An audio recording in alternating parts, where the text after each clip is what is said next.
ఇప్పుడు సరైన సమయానికి వచ్చినాము, వర్తమానం వినే సమయానికి వచ్చాము.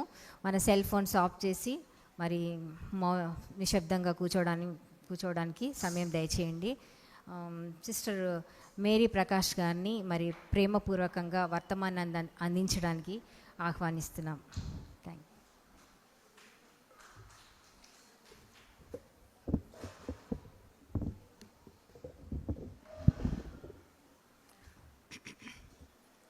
దేవుని నామానికి వందనాలు. సిస్టర్స్ అందరూ ఎంతో దూరం నుండి వచ్చిండ్రు, ఎంతో ప్రయాసపడి దేవునికి ఎంతో వందనాలు. 2025లో మనకు ఈ యొక్క దేవుడు మరొక అవకాశం ఇచ్చిండ్రు. ఈ విధంగా మన సహోదరి సంఘాలందరం కలిసి సిస్టర్స్ముగా దేవుని మహిమపరచడానికి ఎంతో చక్కగా అన్ని విషయాలు మనం ఇంతవరకు విన్నాం కదా, అన్ని రిపోర్ట్స్ విన్నాము, మరి సాక్ష్యాలు విన్నాము. ఓకే, దేవునికి మహిమ కలుగును గాక. సో 2023లో మనకు లాస్ట్ మీటింగ్ ఉండే, లాస్ట్ సిస్టర్స్ రిట్రీట్. మరి 2024లో మనకు సిస్టర్స్ రిట్రీట్ లేకుండే. ఓకే, సో 2023లో మనకు ఏమి ముఖ్య అంశం ఉండేనో ఎవరికన్నా గుర్తున్నదా? Very good, very good, very good. Give a clap అందరు. Okay, mountain top experience with God కదా, దేవునితో మరి ఆ పర్వత శిఖరంపై మనకు అనుభవము అనే విషయం మనం చూసుకున్నాము. సో మరి ఈ సంవత్సరము మనము దివ్యమైన స్వభావంలో పాలి భాగస్థులము అనే విషయం మనము ఈ 2025లో మనము చూసుకుందాం. Partakers of divine nature. Okay, partakers అని అంటే షేరింగ్ అనమాట.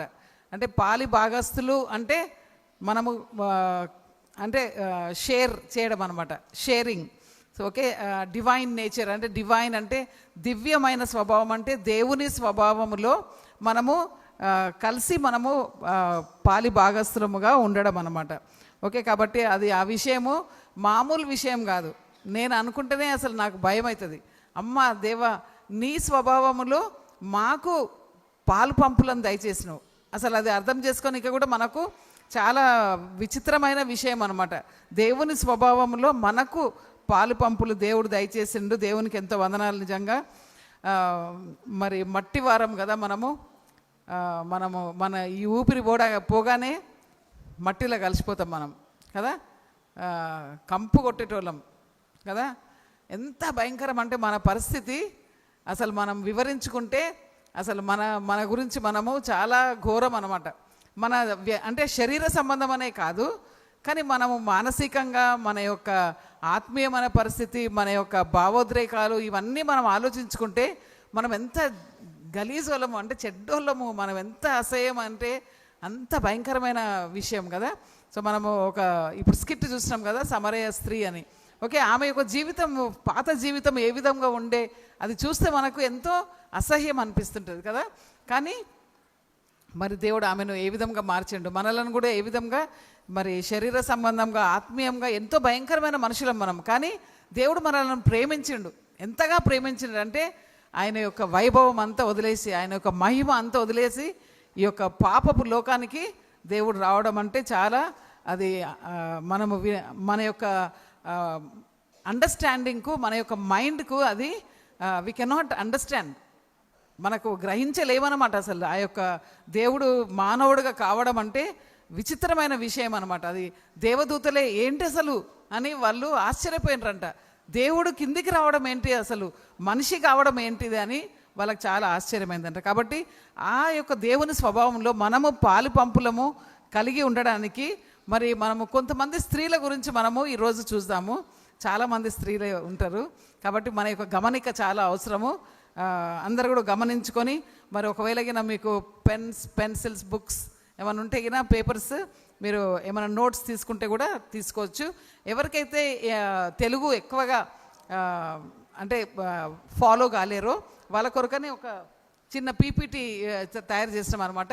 వాళ్ళ కొరకని కొన్ని పాయింట్స్ కొరకని పీపీటీ ఉన్నదనమాట. కాబట్టి దాంతో మీరు నేపాలీ వాళ్ళు కూడా పిల్లలకు కొంచెం తెలుగు ఒకవేళ అవసరం కష్టం ఉంటే గిన, ఎందుకంటే 2 లాంగ్వేజెస్ అంటే ఆల్రెడీ 1:45, 12:45. ఓకే, 12:45కు మనము మెసేజ్ స్టార్ట్ చేసుకుంటున్నాము. ఓకే, ఒక మాట మనం ప్రేయర్ చేసుకొని మనము ముందుకు వెళ్దాం. మహాపరిశుద్ధుడైన ప్రేమగల మా పరలోకపు తండ్రి, నీకు ఎంత వందనాలు. పాపులమైన నన్ను మమ్మలను మీరు కరుణించినారు, రక్షించినారు, నీకు ఎంత వందనాలు. మీ యొక్క సిలువ కార్యం బట్టి నీకు వందనాలు. ఆ యొక్క సిలువ మీద మీరు చూపించిన గొప్ప కృప, ప్రేమ, కనికరం బట్టి నీకు ఎంత వందనాలు చెల్లిస్తూ, మరి పాపులమైన మాకు మమ్మల్ని రక్షించుకొని ఇలాంటి గొప్ప భాగ్యం ఇచ్చినారు తండ్రి. నీ యొక్క వాక్యమును మేము మరి లోతుగా తెలుసుకోవడానికి, ఇంకనూ నీ గురించి ఎక్కువగా తెలుసుకోవడానికి, ఇంకా మేము నీ యొక్క స్వరూపంలోనికి మార్చబడే వరకు తండ్రి మీరు మా మీద పనిచేస్తూ ఉంటారు. కాబట్టి మరి ఈ యొక్క సమయాన్ని తండ్రి అంధకార శక్తులను బంధించండి. మరి ఇక్కడ మంచి సమయం మాకు దయచేయండి. దయగల దేవా, మరి మీరు తిరిగి రానై ఉన్న దేవుడు కాబట్టి మమ్మల్ని అందరినీ కూడా మీ యొక్క రాకడ కొరకని సిద్ధం చేయమని వేడుకుంటూ, ఈ యొక్క కొద్ది సమయంను నన్ను మీ యొక్క సిలువ చాటును మరుగుపరుచుకొని, నాలో ఏ మంచితనం లేదు నాయన, దయగల దేవా, కేవలం మీ యొక్క కృప, అందుకని నీకు వందనాలు చెల్లిస్తూ యేసయ్య పరిశుద్ధమైన నామమున ప్రార్థించి వేడుకుంటున్నాం తండ్రి, ఆమేన్. ఓకే, సో ఒకసారి సిస్టర్ మనకు ఈ యొక్క వాక్య భాగం చదువుతుంది. మన యొక్క వాక్య భాగము మనకు అందరికి తెలిసిన, ముందుగానే మనం చెప్పుకున్నాం కదా. 2 పేతురు 1వ అధ్యాయము మొదటి 9 వచనాలు మరి సిస్టర్ చదువుతుంది. 2 పేతురు 1వ అధ్యాయము మొదటి 9 వచనాలు. 2 Peter 1st chapter first 9 verses. యేసుక్రీస్తు యొక్క సేవకుడును అపోస్తలుడునైన సీమోను పేతురు, దేవుడును మన రక్షకుడునైన యేసుక్రీస్తు యొక్క నీతి ద్వారా మాతో పాటు ప్రశస్తమైన విశ్వాసమును పొందిన వారికి దేవుని గూర్చియు మన ప్రభువైన యేసును గూర్చియునైనా వివేకము ద్వారా కృపయు సమాధానమును మీకు విస్తరించునుగాక. ఆయన దివ్య శక్తి చొప్పున మహిమకును సద్గుణమునకును మనలను పిలిచిన వాని వివేకము ద్వారా జీవమునకును దైవత్వమునకును వర్తించిన వాటన్నిటినీ మనకు అనుగ్రహించి ఉన్నాడు. దాని వలన మిక్కిలి గొప్పవియు ప్రశస్తమైనవియునైన వాగ్దానములు మనకు అనుగ్రహింపబడెను. అట్లు వీటి వలన మీరు భోగేచ్ఛ ద్వారా లోకములోనున్న మర్త్యమైన వాటిని తప్పించుకొనిన వారై దివ్యమైన స్వభావములో పాలిభాగస్థులై యుందురు. అయితే ఇదియుగాక సమస్త శ్రద్ధ చూపించుచు మీ విశ్వాసమునకు సద్గుణమును, సద్గుణమునకు వివేకమును, వివేకమునకు ఆశా నిగ్రహమును, ఆశా నిగ్రహమునకు ఓర్పును, ఓర్పునకు దైవత్వమును, దైవత్వమునకు సహోదర కటాక్షమును, సహోదర కటాక్షమునకు దాతృత్వమును చేర్చుకొనుడి. ఏలయనగా ఇవి మీ యందు ఉండి అధిగమించిన ఎడల అవి మిమ్మును మన ప్రభువైన యేసుక్రీస్తు యొక్క వివేకమునందు గొడ్డుబోతులుగానైనను నిష్ఫలితులుగానైనను ఉండకుండా చేయును. అయితే ఇవి కొదువై ఉన్నవాడు గ్రుడ్డివాడైయుండి దూరముగా చూడలేని వాడై వాడు తన పూర్వ పాపముల నుండి పరిహరింపబడనని మరచియున్నాడు. ఓకే, సో మనం ఇక్కడ మొదటి వచనం చూద్దాము. మనము సీమోను పేతురు ఒక సేవకుడు మరియు ఒక అపోస్తలుడు, యేసు ప్రభు యొక్క అపోస్తలుడు. మనం సీమోను పేతురు యొక్క ఫస్ట్ లైఫ్ మనం చూస్తే, ఆయన యొక్క బిగినింగ్ లైఫ్ చూస్తే మనము మాథ్యూ 4th chapter, మత్తయి సువార్త 4వ అధ్యాయంలో మనకు అక్కడ కనిపిస్తుంది. మత్తయి సువార్త 4వ అధ్యాయము 18వ వచనము 19వ వచనం. అటు తరువాత యేసు గలిలయ సముద్రమునొద్ద నడుచుచు పేతురు అని పిలువబడిన సీమోను మరియు అతని సహోదరుడైన ఆంద్రెయ అను 2 సహోదరులు సముద్రంలో వలవేయుట చూచెను. ఏలయనగా వారు జాలరులై ఉండిరి. అప్పుడు ఆయన వారితో, నన్ను వెంబడించుడి, అప్పుడు నేను మిమ్మును మనుషులను పట్టు జాలరునులుగా చేతునని చెప్పాను. ఓకే, సో మనకు తెలుసు కదా ఏ విధంగా మరి యేసుప్రభు ఆయన యొక్క బాప్టిజం అయిన తర్వాత ఆయన యొక్క పరిచర్య స్టార్ట్ అయిందనమాట. ఆయన యొక్క పరిచర్య స్టార్ట్ కాగానే అక్కడ వీళ్ళ గలిలియ గుండా వెళ్తా ఉన్నాడనమాట, ఆ యొక్క సముద్రం గుండా. సో సీమోను పేతురు, ఆంద్రయ వీళ్ళందరూ కూడా మరి వలలు వేయడం చూసినప్పుడు యేసుప్రభు వాళ్ళను పిలిచిండు, మరి నన్ను వెంబడించు అని చెప్పగానే వెంబడించారనమాట. కాబట్టి అక్కడ యేసు దేవుని యొక్క పిలుపు వాళ్ళు అందుకున్నారనమాట. సో ఆయన దేవుని యొక్క సేవకుడు అనే విషయము అక్కడ చెప్తా ఉన్నాడనమాట. మరి ఆయన యొక్క అపోస్తలుడు అనే విషయం మనము తెలుసుకోవాలనుకుంటే మరి మీరు చదువుకోండి, అంటే అన్ని చదివితే మరి టైం కొరకని నేను చదవడం లేదు. మత్తయి సువార్త 10వ అధ్యాయంలో మనకు ఆయన యొక్క అపోస్తుల యొక్క జాబితా ఆ యొక్క లిస్టులో ఉన్నాడనమాట. ఆయన పీటర్ ఆ యొక్క అపోజిల్స్ లిస్ట్ లోపల మనకు అక్కడ కనిపిస్తాడు అనమాట. కాబట్టి మరి 2 Peter 1st chapter 1st verseలో Simon Peter a servant and an apostle of Jesus Christ అని చెప్పినప్పుడు ఒక సేవకుడు మరి అంతేకాకుండా అపోస్తులుడను, యేసు ప్రభు యొక్క అపోస్తులుడను అని చెప్పినప్పుడు మనకు అక్కడ ఆధారాలు కనిపిస్తాయి అనమాట. ఆయన యొక్క సాక్ష్యం అనమాట అది. కాబట్టి మనకు కూడా మన యొక్క సాక్ష్యం మనం అందరం కూడా కలిగి ఉండాలి. మనం ఏ విధంగా ఆ యొక్క ప్రశస్తమైన విశ్వాసం ద్వారా యేసు ప్రభు యొక్క నీతి మనకు ధరింపబడ్డది అనేక విషయం. అంతేకాకుండా పేతురును మనము యేసు ప్రభుతో కూడా మనము ఎప్పుడు కూడా ఆ ఇన్నర్ సర్కిల్, యేసు ప్రభుకు 12 మంది అపోస్తులు ఉన్నా కానీ ఒక 3 మాత్రం ఆయన ప్రత్యేకంగా ఆయన పిలుస్తూ ఉండనమాట కదా. మరి మనం లాస్ట్ టైం చూసుకున్నట్లు ఆ యొక్క కొండ మీద, ఆ యొక్క పర్వత శిఖరం పైన, ఆ యొక్క రూపాంతరపు కొండ మీద కూడా పీటర్, జేమ్స్, జాన్, మరి పేతురు, యోహాను, మరి ఏమ్స్ అనే 3తో ఆయన. సో పీటర్ ఎప్పుడు కూడా యేసు ప్రభుతో ఉంటుండే అనమాట. కాబట్టి ఆయనకు కొన్ని ఎక్స్పీరియన్సెస్ ఉండే అనమాట. యేసు ప్రభుతో ఆయనకు ఎక్స్పీరియన్సెస్. కానీ మరి మనం చూస్తున్నాము మరి ఆయన తర్వాత యేసు ప్రభును నాకు తెలియదు అన్నాడు కదా. యేసు ప్రభు నాకు తెలియదు అని బొంకిండు అనమాట కదా, నాకు తెలియదు అని చెప్పిండు. కానీ ఆయన వెంటనే ఆయన మరి పశ్చాత్తాపడి ఎంతో భయంకరంగా హీ వెప్ట్ బిట్టర్లీ అనే మాట ఇంగ్లీష్లో ఉంటుంది అనమాట. కాబట్టి ఆయన ఎంతో తీవ్రంగా ఏడ్చిండు అనమాట. ఎందుకు ఏడ్చిండు? మామూలు ఏడుపు కాదు అది. దేని కొరకు? ఆయన రిపెంట్ అనమాట, పశ్చాత్తాపము. దేవా నన్ను క్షమించి, ఎంత భయంకరం కదా, నువ్వు సజీవమైన దేవుడు అని చెప్పిండు ఆయన. కానీ అట్ ద సేమ్ టైం ఆయన ఎవరో నాకు తెలియదు అని అన్నాడు కదా. కాబట్టి 3 సార్లు ఆయన ఆ విధంగా చెప్పడము, ఆ యొక్క కోడి కూయడము, దేవుడు యేసుప్రభు వెంటనే ఆయనకు తెలిపిండు అనమాట, నువ్వు తప్పు చేసినవు, నువ్వు నన్ను కాదన్నవు అని. తర్వాత యేసుప్రభు ఆయన ఎప్పుడైతే ఆయన క్షమాపణతో తిరిగి వచ్చిండో యేసుప్రభు దగ్గరికి, యేసుప్రభు మరి తిరిగి ఆయనకు యెరూషలేములో స్థాపించిన సంఘమును చూసుకునే ఆ యొక్క బాధ్యత యేసుప్రభు ఆయనకు అప్పగించిండు కదా. దేవుడు మనల్ని ఎప్పుడు కూడా మనం క్షమాపణ అడిగినప్పుడు దేవుడు మనల్ని వదిలిపెట్టాడు. దేవుడు తప్పకుండా మనలను క్షమించే దేవుడు అనమాట. కాబట్టి పేతురుకు ఒక గొప్ప రెస్పాన్సిబిలిటీ ఇచ్చిండనమాట. సో ఈ 1 పీటర్ ఆయన ఎప్పుడు రాసిండంటే, రోమా సామ్రాజ్యంలో ఒక ఎంపరర్ ఉండే, నీరో అని. ఎంతమంది విన్నారో మరి? నీరో చక్రవర్తి. Okay, very good. So Nero చక్రవర్తి భయంకరంగా మరి అంటే క్రైస్తవులను, ఆ దినాలలో క్రైస్తవులను ఎంతో భయంకరంగా హింసిస్తుండే అనమాట. వాళ్ళను లయన్స్కి వేసేస్తుండే, సింహాలకు వేసేస్తుండే అనమాట. ఎర్లీ క్రిస్టియన్స్ను సింహాలకు వేసేస్తుండే. అలాంటి భయంకరమైన నీరో చక్రవర్తి అనమాట. సో ఆ యొక్క కాలంలో 1 పీటర్ రాయబడ్డది. 2 పీటర్ ఇంకొక 2-3 years తర్వాత రాయబడ్డది. ఆ కాలంలోనే పీటర్ కూడా మరి హతసాక్షిగా ఆయన దేవుని కొరకని ఆయన చంపబడ్డాడు అనమాట. 2 పీటర్ ఎందుకు రాయబడ్డది అంటే, చాలామంది ఫాల్స్ టీచర్స్ అంటే తప్పుడు బోధలను ఆయన ఖండిస్తాడు అనమాట. ఈ 2 Peter 2nd chapter 3rd chapter మనం చదివితే ఏ విధంగా 2nd chapter ఎస్పెషల్లీ 2nd chapterలో మనకు ఏ విధంగా తప్పుడు బోధలను చెప్పే వారికి ఎంతో భయంకరంగా ఆయన ఖండిస్తాడు అనమాట. మనం తర్వాత చదువుకోవచ్చు అది మీరు. ఓకే, సో మనం 2nd verse చదువుదామమ్మా ఇప్పుడు మళ్ళీ ఒకసారి. దేవుని గూర్చియు మన ప్రభువైన యేసును గూర్చియునైన వివేకము ద్వారా కృపయు సమాధానమును మీకు విస్తరించునుగాక. ఓకే, కృపయు సమాధానము మనకు చాలా ఫేవరెట్ వర్సెస్ కదా, అంటే మాటలు అవి. కృప, సమాధానం. దేవా మరి మాకు నీ కృప కావాలా దేవా అని అంటాం, దేవుని సమాధానం మాకు కావాలా కదా. మనమందరం కూడా కోరుతూ ఉంటాం దేవుని కృప, దేవుని యొక్క సమాధానం మాకు అవసరము అని. కానీ అట్ ద సేమ్ టైం మనము దేవుని యొక్క వివేకములో మనము ఎదగాల. ఎంత మటుకు నాకు యేసుప్రభు సంగతి నాకు ఎంత తెలుసు, నేను ఎంతగా ఎదిగినాను యేసుప్రభులో అని మనము టెస్ట్ చేసుకుంటూ ఉండాలన్నమాట, ఎగ్జామిన్ చేసుకుంటూ ఉండాలన్నమాట. 3వ వచనం చదవమా. దాని వలన మిక్కిలి గొప్పవియు ప్రశస్తమైన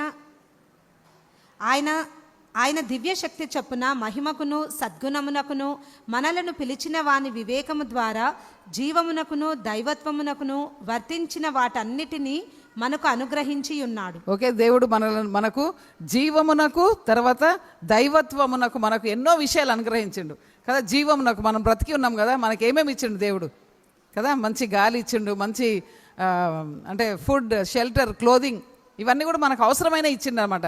అంతేకాకుండా మన దైవత్వం కొరకని ఏమి ఇచ్చిండు, మనకు దేవుడు రక్షణ ఇచ్చిండు. ఎంతో అందరం రక్షింపబడ్డ వాళ్ళమే ఉన్నాం, ఇక్కడ చాలా మటుకు రక్షింపబడ్డ వాళ్ళం ఉన్నాం. సో అంతేకాకుండా మనకు సంఘాల కాపర్లను ఇచ్చిండు, అంతేకాకుండా దేవుని యొక్క వాక్యం ఇచ్చిండు, పరిశుద్ధాత్మ దేవుని ఇచ్చిండు మనకు దేవుని యొక్క వాక్యం అర్థం చేయించడానికి. కాబట్టి ఇన్ని విధాలుగా దేవుడు మనకు ఎన్నో విషయాలు దేవుడు మనకు అనుగ్రహించిండు. దేని కొరకు అంటే మహిమ కొరకు. తర్వాత సద్గుణము అనే విషయము, అక్కడ వర్చ్యూ అనే మాట సద్గుణము అని ట్రాన్స్లేట్ చేయబడ్డది. కానీ ఆ సద్గుణము అనే దానికంటే కూడా ఇంకా మంచి వర్డ్ మేము చూస్తూ ఉన్నాం అనమాట. సద్గుణము అంటే కేవలం అది కొంచెం లిమిటెడ్ అనమాట. అది వర్చ్యూ అనే మాటకు సద్గుణము అన్నప్పుడు చాలా లిమిట్ అవుతుంది. సో వర్చ్యూ అనే మాటకు అది ఏంటంటే ఒక మ్యాన్లీ పవర్ అనమాట, అంటే ఒక శక్తి అనమాట. ఓకే, మనం ఇంకా చూసుకుందాం, మనం ఇంకా మన యొక్క లెసన్లో మనం ఇంకా ముందుకు వెళ్ళినప్పుడు చూద్దాము. సో దేవుడు మనలను మహిమ కొరకు అలాంటి శక్తివంతులంగా మనం ఈ లోకంలో జీవించడానికి మనలను సృష్టించిండు, మనలను రక్షించిండు. ఓకే, మన యొక్క ఆదాము హవ్వను దేవుడు ఎందుకు సృష్టించిండు అంటే కేవలము వాళ్ళ జీవితం ద్వారా దేవునికి మహిమ రావాలా. Through their life God should be glorified. Okay, మనలను కూడా దేవుడు ఎందుకు సృష్టించిన అంటే నా జీవితం ద్వారా దేవుడు దుఃఖపడకూడదు కదా, దేవుడు సంతోషపడాలా, దేవునికి మహిమ రావాలా. అంతేకాకుండా మరి 4th verse చదవమా ఇప్పుడు. దాని వలన మిక్కిలి గొప్పవియు ప్రశస్తమైనవియునైన వాగ్దానములు మనకు అనుగ్రహింపబడెను. అట్లు వీటి వలన మీరు భోగేచ్ఛ ద్వారా లోకములోనున్న మర్త్యమైన వాటిని తప్పించుకొనిన వారై దివ్యమైన స్వభావంలో పాలిభాగస్తులై యుందురు. ఓకే, సో ఈ లోకంలో ఎంత భయంకరమైన విషయాలు జరుగుతున్నాయి కదా, సో వాటి నుండి మనం తప్పించబడడానికి దేవుడు మనకు దివ్యమైన స్వభావంలో పాలి భాగస్తులు కావడానికి దేవుడు మనకు ఒక అవకాశం ఇచ్చిండంట. దేవుడు మనకు ఎక్సీడింగ్ గ్రేట్ ప్రామిసెస్ ఇచ్చిండంట. ఎంతో ఎంతో ఏముందనే అక్కడ ఎక్సీడింగ్ గ్రేట్ ప్రామిసెస్, మిక్కిలిమైన స్వభావంలో మిక్కిలి గొప్ప వాగ్దానాలు, మిక్కిలి గొప్ప వాగ్దానాలు. ఓకే, జస్ట్ ఫర్ ఎగ్జాంపుల్ ఏం వాగ్దానం ఇచ్చిండు దేవుడు మనకు? నిత్య జీవం ఇచ్చిండు. ఓకే, అదొక వాగ్దానం, గాడ్స్ ప్రామిస్ అనమాట. ఎప్పటికీ మీరు నా యందు విశ్వాసం ఉంచండి, మీరు ఎప్పటికీ జీవించి ఉంటారు అని కదా.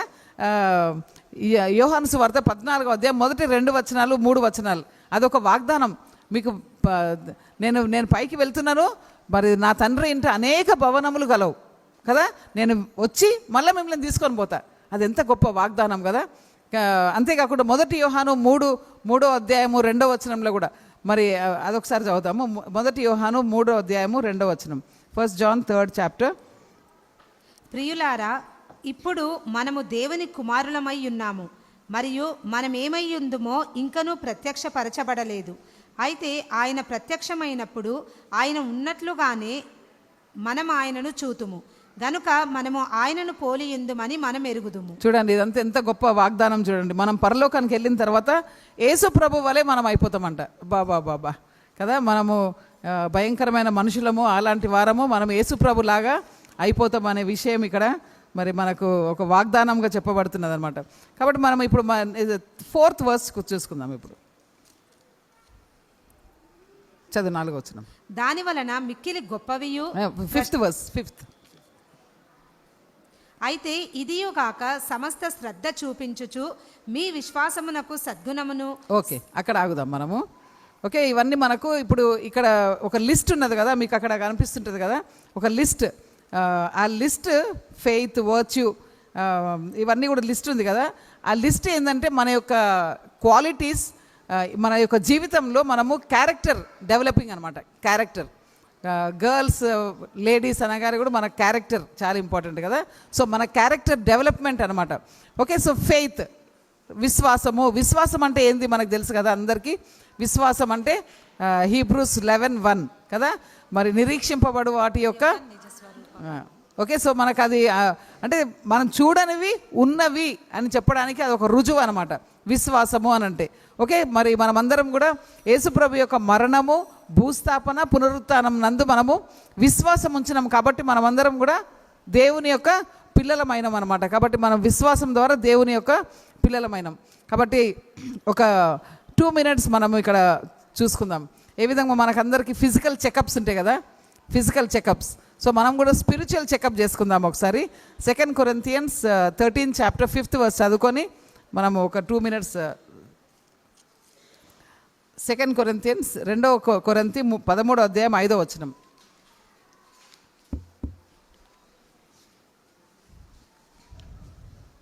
మీరు విశ్వాసమునందు ఉన్నారో లేదో మిమ్మును మీరు పరీక్షించుకొనుడి, మిమ్మును మీరు స్వయముగా రుజువుపరుచుకొనుడి. మీరు భ్రష్టులైతేనే తప్ప ఎట్లు యేసుక్రీస్తు మీ యందు ఉన్నాడో స్వయముగా మీకై మీరు ఎరుగరా? ఓకే, అందరం కూడా ఇక్కడ మనం ఒక 1 minute సైలెన్స్, అందరం కళ్ళు మూసుకొని ప్రేయర్ చేసుకొని, నేను ఎట్లా రక్షింపబడ్డా, దేవుడు నన్ను ఎట్లా రక్షించిండు, మన యొక్క రక్షణ దినమును మనం అందరం కూడా జ్ఞాపకం చేసుకుందాం. మనం సెల్ఫ్ ఎగ్జామినేషన్ అనమాట. నిజంగా నేను రక్షింపబడ్డానా? యేసు ప్రభునందు నేను నిజంగా విశ్వాసం ఉంచినానా? ఎలాంటి విశ్వాసము? ఎందుకంటే మనకు ఎయిమ్స్ పత్రికల 2వ అధ్యాయంలో దయ్యాలు కూడా విశ్వాసం ఉంచుతున్నాయి అంటే యేసు ప్రభు మీద. సో అలాంటి విశ్వాసం కాదు ఇక్కడ మనకు పశ్చాత్తాపముతో కూడిన విశ్వాసం కావాలన్నమాట. రిపెంటెన్స్ అనేది మనకు చాలా అవసరం అనమాట. Faith plus repentance is equal to salvation. కాబట్టి మనకు రెండు కలిసి రావాలన్నమాట. మనకు విశ్వాసం కావాలా, అట్ ద సేమ్ టైం దేవా నేను ఎంత ఘోర పాపిని, మన పాపం గురించి మనము అవగాహన కలిగి ఉండాలన్నమాట. మన పాపము ఒక్కొక్కసారి మనము కొంతమంది అంటే కొంచెం ఏజ్ ఒక 10 years 8 years అప్పుడు అంతగా మనకు పాపం గురించి అవగాహన ఉండదు, కానీ మనం రాను మనం తెలుసుకుంటూ ఉంటాం. కానీ ఆ టైంలో మనకు జస్ట్ నేను పాపిని అనే విషయం మనం గుర్తుపట్టుకుంటాం అన్నమాట. కాబట్టి ఒకసారి మనం స్పిరిచువల్ చెకప్ చేసుకుందాము. ఎందుకంటే నేను నిజంగా విశ్వాసంలో ఉన్నానా, నేను నిజంగా యేసు ప్రభునందు సరైన విశ్వాసం ఉన్నదా నాకు? ఒకవేళ నువ్వు ఇంకా యేసు ప్రభును నమ్మకుంటే, నువ్వు ఒక పాపి అని తెలుసుకోవాలా. On the way to hell, నువ్వు నరకానికి వెళ్ళే మార్గంలో ఉన్నావు. కేవలం యేసు ప్రభు యొక్క రక్తమే నిన్ను పరిశుద్ధినిగా చేయగలదు. కాబట్టి ఆ యొక్క విషయం కూడా మరి ఎవరైతే యేసు ప్రభుని ఇంకా తెలుసుకోలేదో వాళ్ళు తెలుసుకోవచ్చు. అంతేకాకుండా ఇక్కడ ఒక విషయము, నీ బ్యాప్టిజం నిన్ను రక్షించదు. Is your salvation based on your baptism? నీ రక్షణ నీ బాప్తిస్మం మీద ఆధారపడ్డదా? చాలామంది మనము అడుగుతూ ఉంటే, నేను ఫలానా నువ్వు ప్రభుని నమ్ముకున్నావా అమ్మా అంటే, నేను బాప్తిస్మం తీసుకున్నా అంటున్నారు. కాబట్టి అది బాప్తిస్మం అనేది రక్షణ కాదు. కాబట్టి అలాంటి వారు ఎవరైనా ఉంటే గినా మరి మాతో మాట్లాడవచ్చు, తర్వాత మీ పాస్టర్స్ వైఫ్స్తో కూడా మాట్లాడవచ్చు ఆ యొక్క విషయాలు. మీరు ఇంకా ఎక్కువగా దేవుని సంగతి తెలుసుకోవాలనుకుంటే ఓకే. సో మనం అందరం కూడా మరి అష్యూరెన్స్ ఆఫ్ సాల్వేషన్, రక్షణ యొక్క నిశ్చయత మనకు కలిగి ఉండాలన్నమాట. నేను నిజంగా ఈ క్షణం నేను చనిపోతే నేను యేసు ప్రభుతో నేను ఉంటాను, నా యొక్క పేరు జీవ గ్రంథంలో వ్రాయబడ్డది అనే నిర్ధారణ మనమందరం కూడా కలిగి ఉన్నామని నేను అనుకుంటున్నా. ఓకే, లేదు అంటే మనం అందరం కూడా రెప్రోబేట్స్ అంట, అక్కడనే ఉంది కదా చివరికి భ్రష్టులం అంట. మనం భ్రష్టులం అంటే దాని అర్థం ఏంటంటే రిజెక్టెడ్. మనకు అది ఇర్మియా 6వ అధ్యాయం 30వ వచనంలో మనకు కనిపిస్తుంది అనమాట. మీరు తర్వాత చదువుకోవచ్చు, ఇర్మియా 6వ అధ్యాయం 30వ వచనం. ఓకే, సో తర్వాత చదువుకోవచ్చు. ఓకే, సో మనం ఇప్పుడు 2వ పేతురు 1వ అధ్యాయం తిరిగి వచ్చేద్దాము. 2వ పేతురు 1వ అధ్యాయంలో మనకు 5వ వచనంలో add to your faith. So ఏదైతే మనకు విశ్వాసం ఉన్నదో యేసుప్రభులో, నేను యేసుప్రభుని నమ్ముకున్నా అని ఏదైతే విశ్వాసంలో మనం ఉన్నామో ఆ యొక్క విశ్వాసానికి మనము వర్చ్యూ అనేది మనము యాడ్ చేయాలంట. వర్చ్యూ అంటే మనకు అది సద్గుణము అనే విషయం మనకు అర్థమైంది కదా. ఓకే, సో మనం ఫెయిత్ గురించి మనం ఫస్ట్ చూసుకుందాము. మనము ఈ యొక్క విశ్వాసము, సో ఒక 2 స్త్రీలను మనం చూసుకుందాం. మనము ఈ క్వాలిటీస్ అన్నిటికీ కూడా మనం ఇద్దరు స్త్రీలను చూసుకుందాం. ఫెయిత్ అనే విషయానికి 2 స్త్రీలను చూసుకుందాం మన యొక్క వాక్య భాగంలో నుండి. ఎక్సడస్ 2nd chapter, నిర్గమకాండం 2వ అధ్యాయంలో మనకు ఒక స్త్రీ కనిపిస్తుంది అక్కడ. ఓకే, మనకు అందరికి తెలిసిన స్త్రీనే ఆమె. మోషే యొక్క తల్లి, మోషే, అహరోను, మిరియాం యొక్క తల్లి ఆమె. సో 2వ అధ్యాయము మొదటి 2 వచనాలు చదవమ్మా. మొదటి 3. మరియు లేవి ఇంటికి చెందిన మనుష్యుడొకడు వెళ్ళి ఒక లేవి కుమార్తెను భార్యగా చేసుకొనెను. మరియు ఆ స్త్రీ గర్భవతి అయి కుమారుని కని వాడు చక్కని బాలుడై ఉండెనని ఆమె వానిని చూచినప్పుడు ఆమె వానిని 3 నెలలు దాచిపెట్టెను. అయితే ఆమె వానిని ఇక దాచలేకపోయినప్పుడు ఆమె వాని కొరకు ఒక జమ్ము పెట్టె తీసుకొని దానికి జిగట మన్నును కీలును పూసి ఆ పిల్లవానిని అందులో పెట్టి ఆ నది ఒడ్డున రెల్లులలో ఆమె దానిని ఉంచెను. ఓకే, మనకు ఒకవేళ విశ్వాసం యేసుప్రభునందు విశ్వాసం ఉన్నది అంటే ఇలాంటి క్లిష్టమైన పరిస్థితులలో కూడా మనకు మన యొక్క విశ్వాసాన్ని మనము దాన్ని క్రియారూపకంగా చేయాలన్నమాట. సో ఈమె పేరు జోకబెద్, అంటే యొకేబేదు. సో ఆమె పేరు మనకు నిర్గమకాండం 6వ అధ్యాయం 20వ వచనంలో ఉన్నది, చదవవలసిన అవసరం లేదు, మీరు రాసుకోండి. ఆమె పేరు యొకేబేదు. సో ఆమె ఎంత భయంకరమైన సమయంలో ఉండే అంటే ఆమెకు మంచి కొడుకు పుట్టిండు. అయితే ఆ కొడుకును తీసుకొని వెళ్ళిపోవడానికి వస్తున్నారు పోలీస్ వస్తున్నారు అన్నమాట. ప్రతి ఇంటికి వస్తున్నారు పోలీస్ వచ్చి మేల్ చైల్డ్ పుట్టినప్పుడు తీసుకొని పోయి వాళ్ళను నైల్ రివర్ లోపల పడేయడం అనమాట, లేకుంటే వాళ్ళని చంపేయడం అనమాట. సో అలాంటి డిక్రీ ఉండే అనమాట, శాసనం అక్కడ ఉండే. కాబట్టి మరి అలాంటి ఎంత భయంకరం. ఒకసారి చాలామంది మదర్స్ ఉన్నారు కదా ఇక్కడ. సో మదర్స్గా మనం ఆలోచిస్తాం, మన బేబీని తీసుకుపోయి మరి నదిలో పడేస్తారు అంటే ఎట్లా ఉంటుంది ఆ యొక్క పరిస్థితి కదా. అలాంటి భయంకరమైన ట్రబుల్సమ్ ఫియర్ఫుల్ టైమ్స్లో ఆమె షీ యాక్టెడ్ హర్ ఫెయిత్ అనమాట.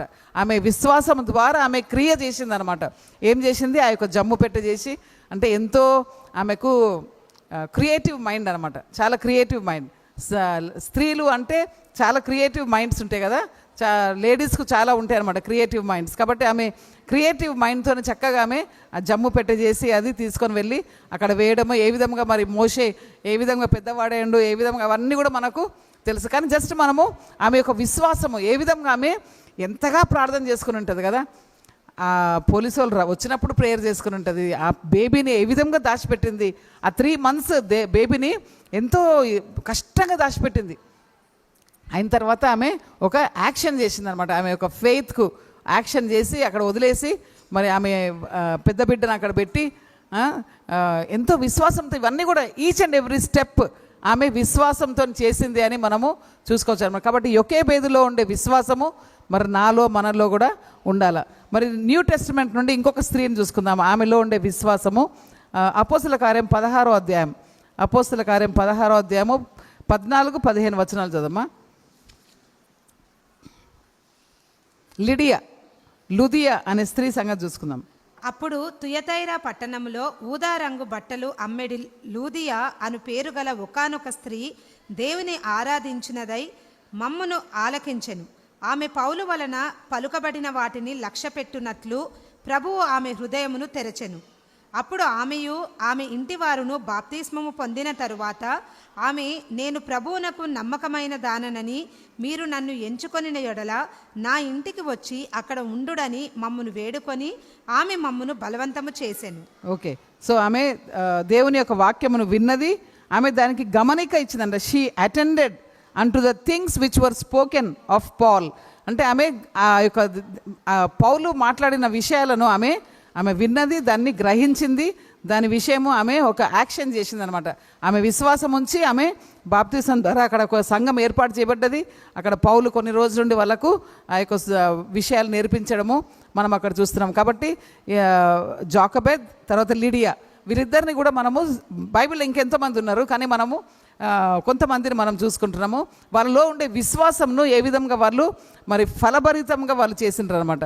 అంతేకాకుండా మనం ఇప్పుడు ఆ యొక్క 2వ పేతురు 1వ అధ్యాయము 5వ వచనంలో చూసినప్పుడు నీ విశ్వాసానికి నువ్వు సద్గుణమును యాడ్ చేయాలంట. వర్చ్యూ అని అంటే మారల్ ఎక్సలెన్స్, అంటే మనము నైతికంగా చాలా ఎక్సెల్ కావాలన్నమాట. అంటే బిహేవియర్ షోయింగ్ హై స్టాండర్డ్స్ అనమాట. మన యొక్క ఏ విధంగా మనము మన బాడీ లాంగ్వేజ్, మనం ఎట్లా ఉంటున్నాము, ఎట్లా మనల్ని మనం ప్రదర్శించుకుంటున్నాం, మనుషులకు ఎట్లా ప్రదర్శించుకుంటున్నాం. కాబట్టి కింగ్ జేమ్స్ వర్షన్ మీనింగ్ ఏంటంటే అది మ్యాన్లీ పవర్. ఓకే, మనం ఇక్కడ ఒక ఎగ్జాంపుల్ చూసినప్పుడు మనకు తెలుస్తుంది, అది ఆ యొక్క విషయం ఇంకా మనకు లోతుగా అర్థమవుతుంది. సో మనం పాత నిబంధన నుండి ఒక స్త్రీని చూసుకుందాము. ఇక్కడ మనకందరికి తెలుసు ఆ యొక్క విషయము. రూత్ 3వ అధ్యాయము 11వ వచనంలో మనకు ఆ యొక్క మాట కనిపిస్తుంది. రూత్కు ఎంతో అంటే ఆమె ఒక మోయాబీరాలు, ఒక అన్యురాలు అయినా కానీ ఆమె కేవలము దేవుని యందు విశ్వాసం ఉంచిందన్నమాట. దేవుని ఆమె తెలుసుకున్నది. ఇశ్రాయేలు దేవుడే నిజమైన దేవుడు అనే విషయం ఆమె తెలుసుకొని ఆమె ఎంతగా ప్రయాసపడ్డది. 11th verse 3:11. అయితే ఇప్పుడు నా కుమారి భయపడకుము, నీవు కోరినదంతయు నేను నీకు చేసెదను.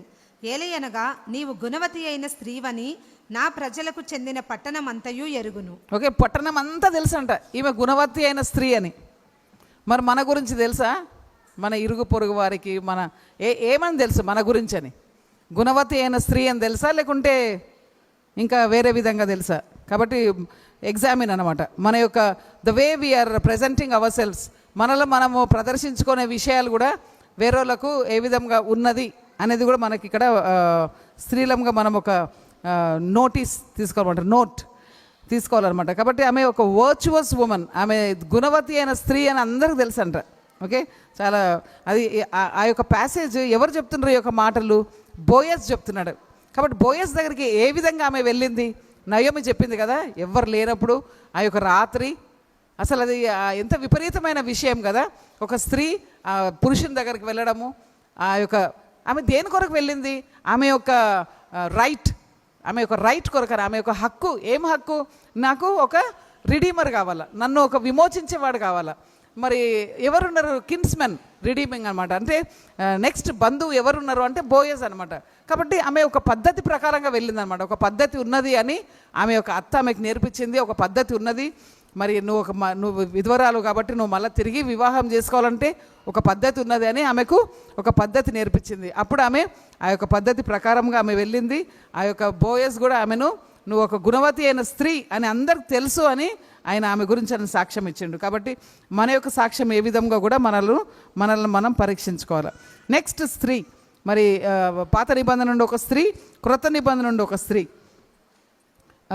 మత్తయి సువార్త 9వ అధ్యాయంలో మనకు కనిపిస్తుంది. మత్తయి సువార్త 9వ అధ్యాయం 20వ వచనంలో మనకు ఒక మాట కనిపిస్తుంది అక్కడ. అంతటా ఇదిగో 12 సంవత్సరములుగా రక్తస్రావము రోగము గల ఒక స్త్రీ ఆయన వెనుక వచ్చి ఆయన వస్త్రము అంచును ముట్టెను. 21. ఏలయనగా ఆమె, నేను ఆయన వస్త్రమును మాత్రమే ముట్టినచో నేను బాగుపరచబడుదునని తనలో తాను అనుకొనెను. ఓకే, సో మనము ఇక్కడ వస్త్రపు అంచును ముట్టిందంట ఆమె. అంతే, వస్త్రపు అంచును ముట్టినప్పుడు ఆమెకు స్వస్థత జరిగింది. అంటే యేసు ప్రభులో నుండి ఒక ప్రభావము అనే మాట ట్రాన్స్లేట్ చేయబడ్డది. ప్రభావము లేకుంటే శక్తి వచ్చిందనమాట. యేసుప్రభులో నుండి వచ్చిందనమాట. వచ్చినప్పుడు ఆమెకు 12 సంవత్సరాల నుండి కదా రక్తస్రావం పోతూనే ఉంది. ఎంతమంది డాక్టర్స్ దగ్గరికి వెళ్ళినా కానీ ఆమె స్వస్థపరచబడలేదు. కానీ కేవలము యేసుప్రభు యొక్క జస్ట్ ఇట్లా అంచు ముట్టగానే ఆమె స్వస్థత. అంటే యేసుప్రభులో నుండి ఒక శక్తి పోయిందనమాట, ఒక ప్రభావం పోయిందనమాట. మరి నాలో నుండి నీలో నుండి మన ప్రభావం వెళ్తుందా? మనలో నుండి ఒక శక్తి వెళ్తుందా? ఎవరికన్నా బాగుపరచబడుతున్నారా? మనలో నుండి ఒక శక్తి వెళ్ళినప్పుడు, లేకుంటే మన యొక్క వర్చ్యూ ద్వారా, మన యొక్క సద్గుణం ద్వారా మనలో నుండి ఒక వెళ్ళినప్పుడు ఎవరికన్నా బ్లెస్సింగ్గా ఉన్నవా నువ్వు? యేసుప్రభు అక్కడ ఒక బ్లెస్సింగ్గా ఉండనమాట. ఆ స్త్రీ జీవితంలో బ్లెస్సింగ్గా ఉండమాట. ఆమె యొక్క జీవితంలో ఉండే భయంకరమైన విషయము ఆమె పీడింపబడుతుంది అనమాట. దాంతో స్వస్థపరచబడ్డది. మరి మనము కూడా మన జీవితాల ద్వారా వేరే వారికి ఏమన్నా హెల్ప్ఫుల్గా ఉన్నామా, బ్లెస్సింగ్గా ఉన్నామా, మనల్ని మనం చెక్ చేసుకోవాలన్నమాట. ఓకే, సో కాబట్టి ఆ వర్చ్యూ అనే విషయంలో మనము 2 స్త్రీలను చూసినాము, Ruth and women with an issue of blood అని చూస్తున్నాం. ఓకే, నెక్స్ట్ ఈ వర్చ్యూకు, ఈ యొక్క సద్గుణానికి ఏం యాడ్ చేయాలంటే వివేకము, నాలెడ్జ్. ఓకే, మనం ఈ యొక్క సద్గుణానికి మనము వివేకము అనేది యాడ్ చేయాలన్నమాట. వివేకము అంటే facts, information, okay, skills acquired through experience. కొన్ని వాస్తవాలు అనమాట మనకు తెలుసుకొని ఉండాలి కదా, నాలెడ్జ్. కొంతమంది బాగా అంటే లోక జ్ఞానం చాలా ఉంటుంది. లోకంలో ఎట్లా బ్రతకాలా, ఎట్లా ఉండాలా అని లోక జ్ఞానం ఉంటుంది. మంచిదే, అంటే మంచి పాజిటివ్ వేలో మంచిదే. కానీ వేరే వాళ్ళని మోసం చేసి ఆ విధంగా బ్రతికేది అది రైట్ కాదు కదా. సో మనకు 2 ఎగ్జాంపుల్స్ మనం చూసుకుందాము. Jashuva 2nd chapter 9-11. యెహోషువ గ్రంథము 2వ అధ్యాయము 9 నుండి 11 వచనాలు. జస్ట్ 2 వర్సెస్ చదివితే సరిపోతుంది. రాహాబు సంగతి మనం చూసుకుందాం.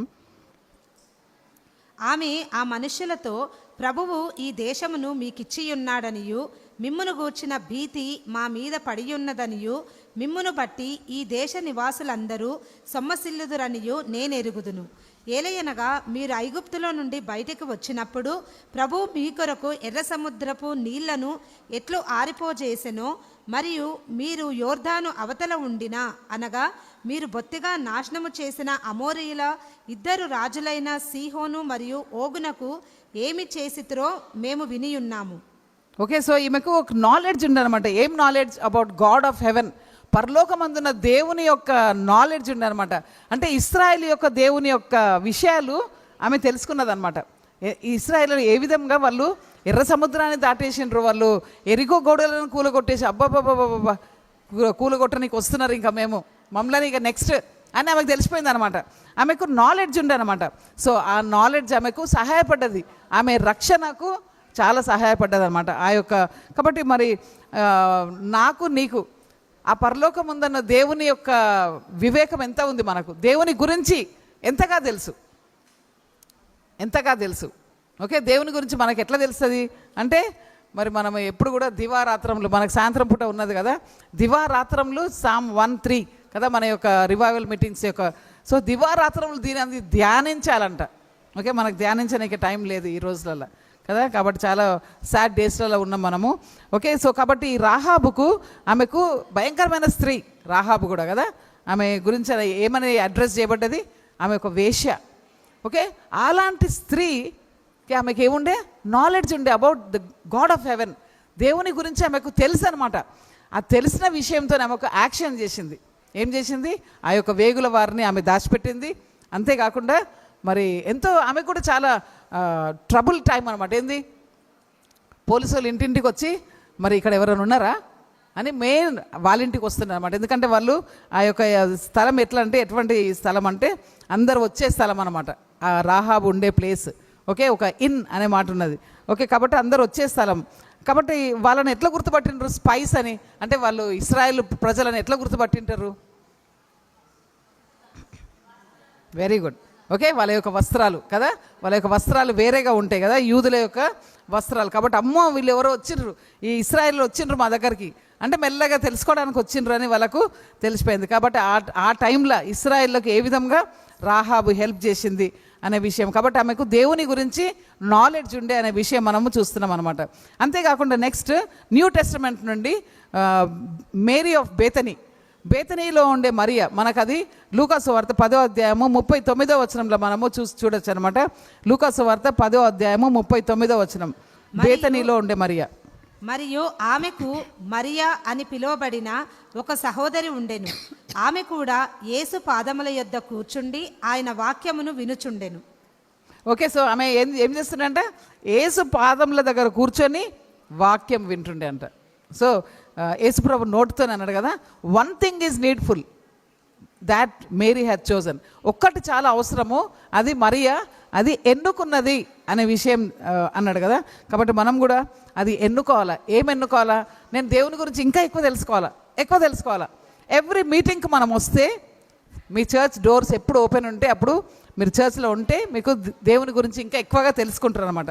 కాబట్టి మనం యేసుప్రభు గురించి ఎక్కువగా తెలుసుకోవాలి. కాబట్టి మనకు ఒక వర్స్ తెలుసు కదా అందరికీ, మరి కీర్తనలు 27వ అధ్యాయం 4వ వచనం. దావీదు కూడా అదే అంటాడనమాట. ఆయనకు ఒక డిజైర్ ఉండే అంట, ఆయన ఒక దాని యందు ఆనందిస్తుండే అంట కదా. కాబట్టి ఆ యొక్క వచనం చదవమా. కీర్తనలు 27:4వ వచనం. ఒక్క విషయము నేను ప్రభు యొద్ద కోరితిని, అదేమనగా ప్రభు యొక్క ప్రసన్నతను వీక్షించుటకును ఆయన ఆలయమందు విచారణ చేయుటకును నా బ్రతుకు దినములన్నీయు నేను ప్రభు మందిరములో నివసించున్నట్లు నేను దానినే వెదకదను. ఓకే, కాబట్టి మనకు ఒక సాక్ష్యం కూడా విన్నాం కదా, స్మరణ బ్యాప్టిస్ట్ చర్చ్ మెంబర్ చెప్పింది కదా సాక్ష్యం. ఏ విధంగా వాళ్ళు ప్రతిసారి ఒక తీర్మానం చేసుకొని ఎవ్రీ మీటింగ్కి వస్తున్నారు. ఇప్పుడు every time the doors are open కదా. కాబట్టి అలాంటి ఆశ మనకు ఉండాలన్నమాట.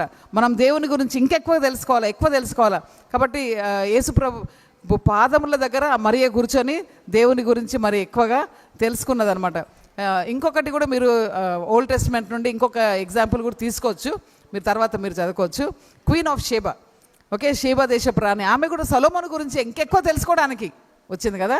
మరి సొలొమోను కంటే గొప్పవాడు ఇక్కడ ఉన్నాడని యేసుప్రభు చెప్తున్నాడు. కాబట్టి యేసుప్రభుని గురించి మనము ఇంకా ఎక్కువగా తెలుసుకోవాలన్నమాట. అలాంటి ఆశ మనకు కలిగి ఉండాలి. కాబట్టి దావీదుకి ఏ విధంగా ఒక్కటి నేను కోరుకున్నా, ఏంది, ఆ దేవుని మందిరంలో దేవుని యొక్క ప్రసన్నతను నేను ఎక్కువగా ఇంకా చూడాలి, ఇంకా చూడాలా, యేసుప్రభుని గురించి ఇంకెక్కువగా తెలుసుకోవాలా అనేది మనము ప్రతిసారి మందిరం తెరవబడ్డప్పుడు ఇక్కడ ఉంటేనే మనం తెలుసుకుంటాం అనమాట. కాబట్టి మరి మనం నెక్స్ట్ ఈ వివేకానికి మనము ఆశా నిగ్రహమును మనము యాడ్ చేసుకోవాలంట.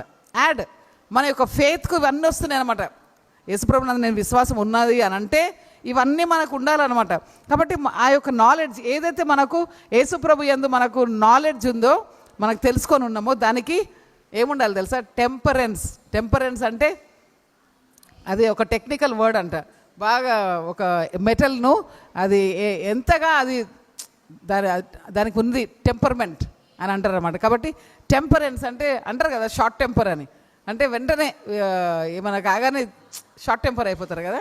సో టెంపరెన్స్ అంటే సెల్ఫ్ కంట్రోల్ అనమాట, మనకు ఆ యొక్క ఆశా నిగ్రహము. ఓకే, కాబట్టి మనకు ఈ ఆశా నిగ్రహం ఉండడానికి గుడ్ అండర్స్టాండింగ్ ఉండాలి. గుడ్ అండర్స్టాండింగ్ ఉంటే మనం సెల్ఫ్ కంట్రోల్ చేసుకోవచ్చు. ఓకే, సో మనకు ఒక ఇద్దరు మళ్ళీ తిరిగి ఓల్డ్ టెస్ట్మెంట్లో అబిగేల్ అనే స్త్రీని మనం చూడొచ్చు. మరి అది కొంచెం పెద్ద ప్యాసేజే అది, కాబట్టి మనం జస్ట్ మాట చెప్పుకుందాం అంతే. మొదటి సమయాలు 25వ అధ్యాయంలో మనకు ఆ యొక్క భాగం కనిపిస్తుంది. సో అబిగేల్ లోపల మనకు ఒక విషయం ఏంటంటే, ఆమె యొక్క భర్త ఎలాంటి వాడంట, నాబాలు, ఆయన బెలియాలు కుమారుడు అనే విషయం ఉన్నది కదా. సన్ ఆఫ్ బెలియాల్ అంటే ఆయన చాలా ఒక వికెడ్ మనిషి అనమాట.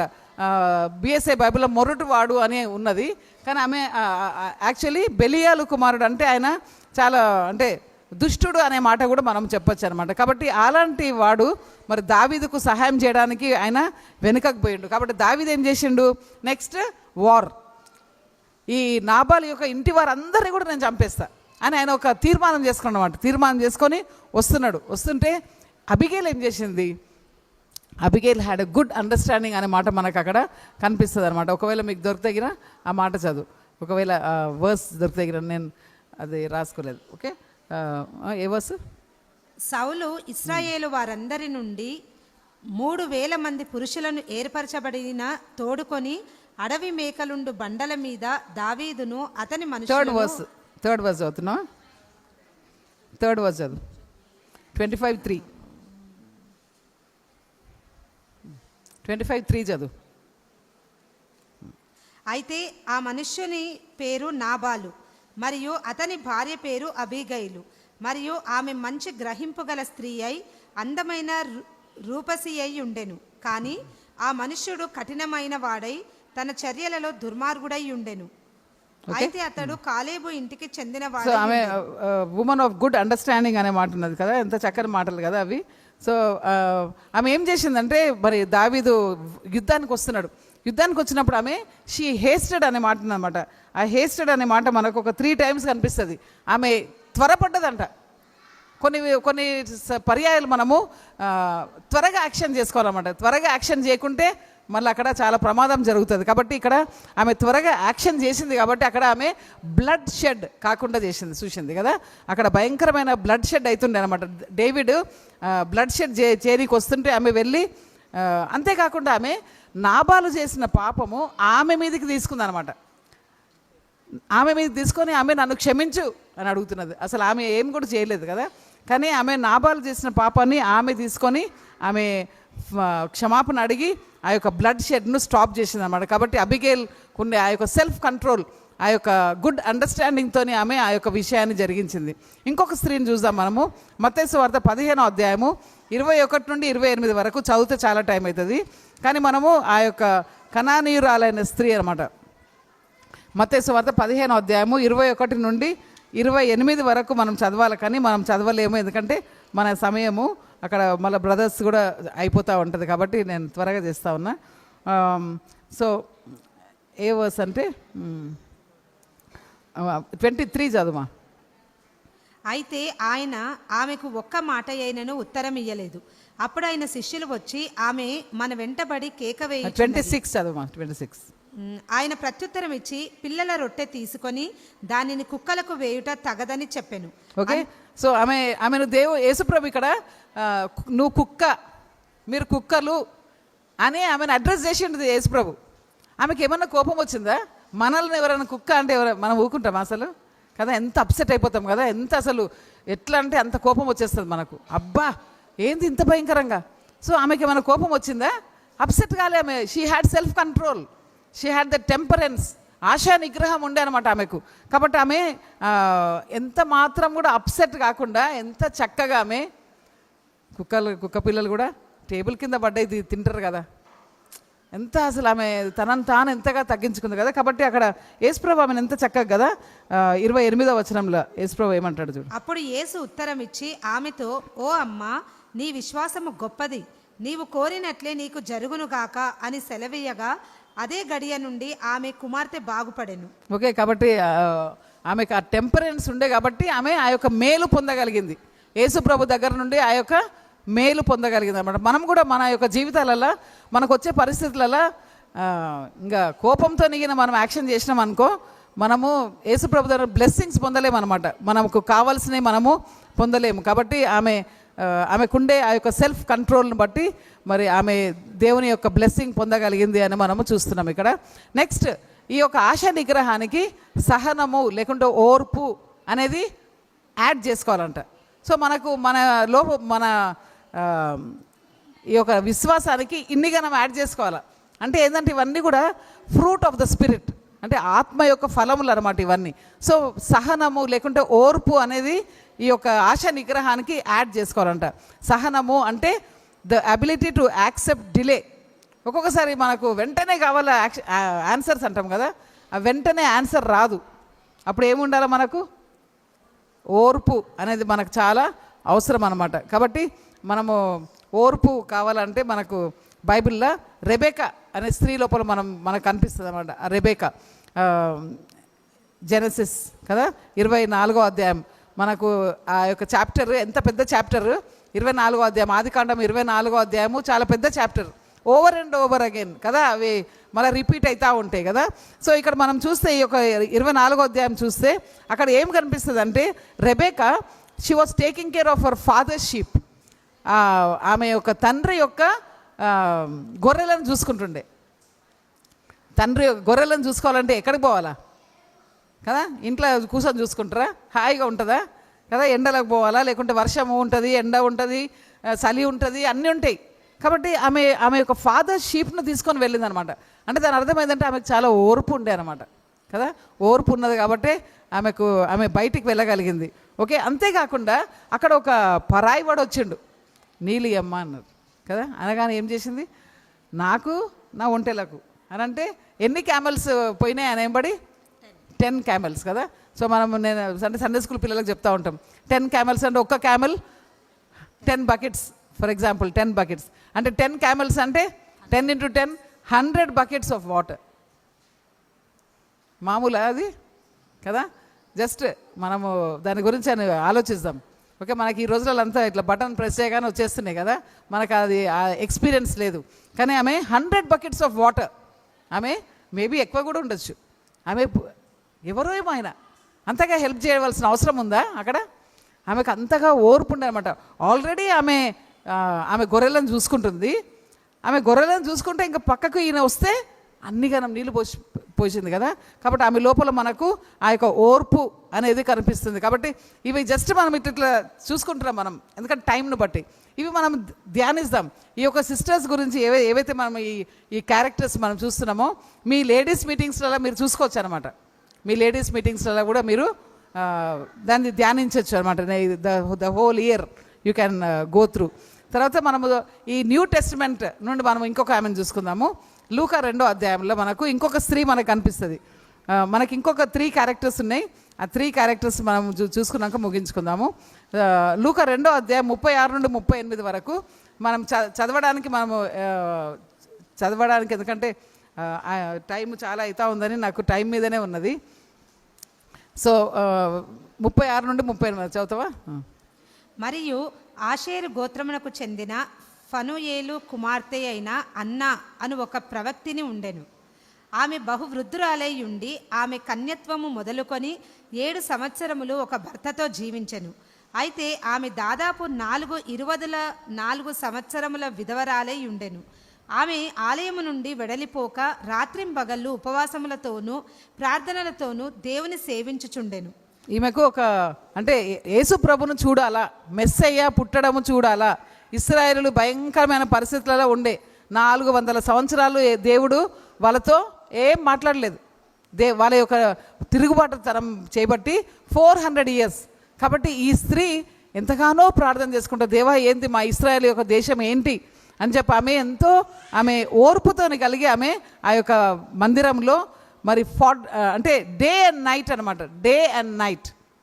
ఓకే, 80 సంవత్సరాల వయసు ఆమెకు. ఆమె రాత్రి పగలు కూడా దేవుని మందిరంలో ఉండి ఉపవాస ప్రార్థనలు మనం ఉండగలుగుతున్నామా ఈ రోజులలో? కదా, ఈ రోజులలో మనకు 3 పూటలు కాదు 4 పూటలైంది మన తిండి కదా, మనం తినేది 4 పూటలు. ఓకే, కాబట్టి మరి మనము ఉపవాస ప్రార్థనలు కూడా మనము చాలామంది చెప్తూ ఉంటారు ఈ సమస్య ఆ సమస్య అని. అమ్మ ఉపవాస ప్రార్థన చేయమ్మా, మీరు చేసుకోండి. మీరు ఉపవాస ప్రార్థనలు మనం చేసుకుంటేనే ఈ సైతాన్ కార్యాలు లయపరచబడతాయి అన్నమాట. కాబట్టి మనము ఆ స్త్రీ అంట, కాబట్టి ఎంత ఓపిక, ఉపవాస ప్రార్థన కావాలంటే మనకు ఓర్పు కావాలి, పేషెన్స్ అనేది మనకు చాలా అవసరం అనమాట. కాబట్టి ఈ యానా అనే స్త్రీ లోపల మనము ఆ యొక్క పేషెన్స్ అనేది చూస్తున్నాము. మీరు తర్వాత దాన్ని ధ్యానించండి. ఓకే, ఈ యొక్క ఓర్పు సహనముకు మనము దైవత్వము అనేది యాడ్ చేయాలంటే గాడ్లీనెస్ అంటే గాడ్లీనెస్ అంటే దేవుని యొక్క స్వభావము మనలో ఉండాలన్నమాట. కాబట్టి దాని కొరకని మనకు దేవుడు అంటే మనకు ఆ స్వభావం మనకు ఎప్పుడు వస్తుందంటే, మనకు దేవుడు అంటే ఒక రెవరెన్స్ ఉండాలి. రెవరెన్స్ అంటే గౌరవం. దేవుడు అంటే మనకు గౌరవం ఉండాలి. అప్పుడే మన లోపల ఆ యొక్క స్వభావం వస్తుంది, ఆ గాడ్లీనెస్ అనేది వస్తుంది అనమాట. మనకు ఆ యొక్క స్వభావం మనకు ఎవరి లోపల కనిపిస్తుంది అంటే మొదటి 2 అధ్యాయాలల్లో హన్నా అనే స్త్రీ లోపల మనకు ఈ గాడ్లీనెస్ అనేది మనకు కనిపిస్తుంది. ఈ యొక్క దైవత్వము అనే విషయం మనకు ఈ హన్నా అనే స్త్రీ లోపల కనిపిస్తుంది. ఆమెకు దేవుని పక్షాన ఎంతగా ఆ యొక్క రెవరెన్స్ ఉండే అంటే, గౌరవం ఉండే అంటే, దేవా నువ్వు నాకు ఒక కుమారుని, ఆ కుమారుని నేను నీకు ఇచ్చేస్తా. ఆమె ఒక ప్రతిజ్ఞ చేసుకుంది. ఆమెకు దేవుని మీద ఉండే ఆ యొక్క గౌరవంతో ఆమె ఒక ప్రతిజ్ఞ చేసుకుంది. మనం ఏమైనా చేస్తున్నామా ఈ రోజులలో? ఏమన్నా ప్రతిజ్ఞలు చేస్తున్నామా? దేవా నువ్వు నాకు ఇది నేను నీ కొరకు నీకు చేస్తా, దేవా ఇది చేస్తే నేను నీకు అని ఏమైనా అంటున్నామా? దేవా మా చర్చ్లో సండే స్కూల్ పరిచర్య ఉన్నది. సండే స్కూల్ పిల్లలు చాలామంది ఉన్నారు మా యొక్క చర్చ్లో. నేను సండే స్కూల్ పరిచర్య చేస్తా దేవా అనే ప్రతిజ్ఞ తీసుకోవాలి. కొన్ని చర్చెస్లలో అవసరం ఉంది ఆ యొక్క పరిచర్య. ఓకే, కాబట్టి ఆ ప్రతిజ్ఞలు అలాంటివి మనము దేవుని యొక్క పరిచర్య ఎక్కువ కావడానికి మనం ప్రతిజ్ఞలు తీసుకుంటే, మరి ఈ హన్నా మరి ఎలాంటి సమయంలో తీసుకుంది ప్రతిజ్ఞ? నేను ఈ కుమారుని ఇచ్చేస్తాను కదా. మనం మామూలుగా ఎప్పుడు చెప్తూ ఉంటాం కదా, ఎప్పుడు ఆ దినాలలో సేవకులు లేరంట కదా, ఏలీ 2 కుమారులు దుర్మార్గులు. ఓకే, కానీ మరి ఆ టైంలో ఆమె నా కుమారుని నేను ఇచ్చేస్తా, ఎందుకంటే సేవకులు లేరు ఇక్కడ అని చెప్పి ఆమె మరి ఆ యొక్క భయంకరమైన సమయంలో ఇచ్చినప్పుడు ఆమె కుమారుని ఇచ్చినప్పుడు ఆమె కుమారుడు ఏమేమి ఉండే? He was a judge, he was a prophet and he was a priest. 3 things కదా, ఎంత గొప్ప విషయం కదా. మరి దేవుడు ఆమెను వదలలేదు, ఆమెకి ఇంకా పిల్లలను ఇచ్చిండు కదా. కాబట్టి ఆమె లోపల ఉండే ఆ యొక్క దైవత్వము అనేది చూడు. She was a women of prayer. Okay, తర్వాత లూయిస్ అండ్ యూనిస్ ఇద్దరిని మనము 2 తిమోతి 1వ అధ్యాయం 5వ వచనంలో, మరి 3వ అధ్యాయం 15వ వచనంలో లూయిస్ యూనికే అంటారు తెలుగులో కదా, లూయి యూనికే తెలుగులో అంటారు అనమాట. సో ఈ 2 స్త్రీలలో ఆ యొక్క దైవత్వము అనేది మనం చూడొచ్చు అనమాట. వాళ్ళు దైవికమైన తల్లి, దైవికమైన అమ్మమ్మ, దైవికమైన వాళ్ళు అనమాట వాళ్ళు. మరి మనం కూడా ఇక్కడ తల్లులం ఉన్నాము, అమ్మమ్మలు ఉన్నాము, నాయనమ్మలు ఉన్నాం. మనం దైవికమైన వారంగా ఉన్నామా, లేకుంటే మన పిల్లలను ఏం కాదులే ఇక్కడనే కదా పోయి వస్తారులే పిల్లలు కదా. ఎస్పెషల్లీ గర్ల్స్ను మనము చాలా జాగ్రత్తగా చూసుకోవాలి కదా. గర్ల్స్కు ముఖ్యంగా ఇల్లు, బడి, గుడి కదా, ఆ దినాలలో ఉంటుండే ఇల్లు, బడి, గుడి. ఎక్కడికైనా బయటికి పోతున్నారంటే తల్లికి చెప్పిపోవాలి, వాళ్ళ ఫ్రెండ్స్ అందరు కూడా తల్లికి తెలిసి ఉండాలి, తల్లిదండ్రులకు మరి పిల్లలకు ఆడపిల్లలకు ఉండే పిల్లల ఫ్రెండ్స్ అందరు కూడా తెలిసి ఉండాలి, ఎలాంటి ఫ్రెండ్స్ ఉన్నారు నా పిల్లలకు, ఎలాంటి ఫ్రెండ్స్ ఉన్నారని. ఓకే, సో వాళ్ళు ఎలాంటి మరి హన్న ద్వారా శామ్యుయల్ వచ్చిండు, ఈ లూయి యూనిస్ ద్వారా తిమోతి వచ్చిండు. అది ఎంత గ్రేట్ కదా. తిమోతి మరి పౌలుతో మరి ఎంతగా పరిచర్యలా పాల్పొందిండు ఆయన కదా. అలాంటి కుమారులను మనము రేస్ చేయాలి దేవుని కొరకని. ఓకే, మరి మన పిల్లలకు నువ్వు వాళ్ళతో కలిసి ఉండొద్దు, నువ్వు వేరే గ్రేట్, మనం గ్రేట్, అలాంటి వారితో మనం కలిసి ఉండొద్దు. అలాంటివి మనం నేర్పిస్తే ఎందుకు పనికిరారు, దేవుని సేవలో ఎంత మాత్రం పనికిరారు. సో తిమోతి మరి చిన్న వయసు కదా, చిన్న వయసు, తండ్రి సరిగా ఆయన గురించి ఎక్కువగా లేదు. సో ఈ తల్లి యొక్క అమ్మమ్మ ద్వారానే ఆయన పెంచబడి ఏ విధంగా దేవుని కొరకని గొప్పగా వాడబడ్డాడు ఆయన. ఓకే, సో ఈ అంటే దైవత్వానికి మనము ఇంకొకటి యాడ్ చేసుకోవాలంట. అదేంటిది? సహోదర కటాక్షం అంట, బ్రదర్లీ కైండ్నెస్. ఈ బ్రదర్లీ కైండ్నెస్ అనేది అంటే కేరింగ్ ఫర్ ఫెలో క్రిస్టియన్స్, మన యొక్క సంఘాలలో ఉండే తోటి మరి సహోదరీలను మనకు వాళ్ళ మీద కేర్ ఉండాలన్నమాట. ఒకరి పక్షాన ఒకరికి ఉండవలసిన ఆ యొక్క కేర్. సో మనకు ఈ యొక్క విషయం మనకి ఎక్కడ కనిపిస్తుంది అంటే ఎవరి లోపల? పాత నిబంధనలు అంటే ఎస్తర్ లోపల మనకి ఇది కనిపిస్తుంది అంటే ఎస్తర్ 3వ అధ్యాయము 13వ వచనంలో మనకు కనిపిస్తుంది. ఆమె అక్కడ ఒక శాసనం వచ్చింది, అక్కడ 3వ అధ్యాయం 13వ వచనంలో ఒక శాసనం వచ్చింది. ఏమని వచ్చింది? యూదులందరినీ కూడా destroy, kill and perish. 3 things: to destroy, to kill and to perish. అంటే వాళ్ళని నాశనం చేసేయాలా, వాళ్ళని చంపేయాలా, వాళ్ళను పూర్తిగా లేకుండా చేయాలా యూదులను అనేది ఒక శాసనం వచ్చింది. అప్పుడు ఎస్తర్ 4వ అధ్యాయం 15వ వచనంలో ఆమె ఏమన్నదంటే అందరు కూడా ఫాస్టింగ్ చేయండి, నా కొరకని అందరు ఫాస్టింగ్ చేయండి, నేను రాజు దగ్గరికి వెళ్ళి ఈ యొక్క విషయం రాజుకు చెప్పాలా. ఆమె యొక్క ప్రజల మీద ఆమెకు ఉండే ఆ యొక్క కటాక్షము, ఆ యొక్క సహోదర కటాక్షం ఆమెకు ఎంతగా ఉండే అంటే, నేను నశించినా పర్వాలేదు, ఇఫ్ ఐ పెరిష్, నేను నశించినా పర్వాలేదు, కానీ నేను మాత్రము నా ప్రజల కొరకని నేను ఆ రాజు దగ్గరికి వెళ్ళాలా, రాజు నాకేమి చేయాలా, నాకు ఒక పర్మిషన్ ఇవ్వాలా, రాజదండం ఇట్లా పట్టుకోవాలి కదా. సో దాని కొరకని వాళ్ళందరూ కూడా ఫాస్టింగ్ ప్రేయర్ చేసిండు. మరి ఏం జరిగిందో మనకంతా తెలుసు కదా. కాబట్టి ఆమెకు ఎస్తర్ లోపల మనకు బ్రదర్లీ కైండ్నెస్ అనేది మనకు అనిపిస్తుంది, సహోదర కటాక్షము. కాబట్టి మరి మనకు ఉన్నదా? మన అంటే మన చర్చ్ మెంబర్స్ లోపల, ఫిలడెల్ఫియా బ్యాప్టిస్ట్ చర్చ్ మెంబర్స్ మధ్యలో ఆ యొక్క బ్రదర్లీ కైండ్నెస్ ఉందా? స్మరణ బ్యాప్టిస్ట్ చర్చ్ మరి ఒకరి పక్షాన ఒకరికి మనకు అది ఉందా? తర్వాత Bethany Baptist church, Bethesda Baptist church, faith Baptist church, Calvary Baptist church, okay, new testament Baptist church, east side Baptist church. So ఇన్ని చర్చెస్ మనం ఉన్నాం. Okay, Bethany Bible Baptist church, ఇన్ని చర్చెస్గా మనము కూడుకున్నాం ఇక్కడ. మరి మనకు ఒకరి పక్షాన ఒకరికి ప్రేమ, మరి ఆ యొక్క కటాక్షము, అరే పలానోళ్ళు పలాని బాధలు ఉన్నారు, వాళ్ళకి ఏమైనా హెల్ప్ చేస్తున్నామా మనం?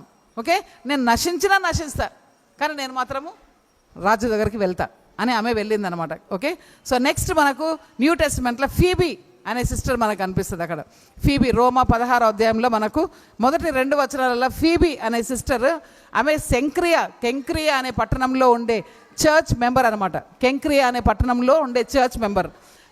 This woman was a wealthy woman, ఆమెకు చాలా డబ్బులు ఉండే అనమాట, బిజినెస్ ఉమన్.